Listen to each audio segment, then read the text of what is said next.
Guys আসসালামু আলাইকুম। আজকে রান্না করব আমি বিস্কি। প্রথমে আমি চাল ভেজে নিব। চালটা আমি কিছুক্ষণ পানিতে ভিজিয়ে রাখবো। রাখার পরে যখন একটু চালটা একটু নরম হয়ে যাবে, যে ভাজা চালটা যখন একটু নরম হয়ে যাবে, আমি কিন্তু বসিয়ে দিচ্ছি রাইস কুকারে। এই যে বসিয়ে দিলাম। দেওয়ার পরে আমি দিয়ে দিলাম নারকেল।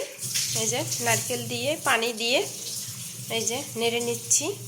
এরপরে আমি দিয়ে দিব গুড়। এই যে আমি গুড়টা দিয়ে দিলাম। এই যে গুড় দেওয়ার পরে আমি দিয়ে দিব লবণ স্বাদ মতন, যতটুকু লাগে আর কি। দিয়ে দিলাম আমি লবণ স্বাদ মতন। এই যে আমার সবগুলো উপাদান দেওয়া শেষ। এখন আমি এই যে ঢাকনা দিয়ে ঢেকে দিলাম। এই যে আমার বিস্কি হয়ে গেল।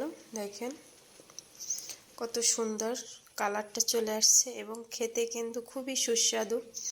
এই যে বিস্কিটটা খাওয়ার জন্য আমি এখন বেড়ে নিলাম। আমার ননদ আর আমি খাচ্ছি। দেখেন টেস্ট কেমন? অনেক মজা, অনেক মজা নাকি?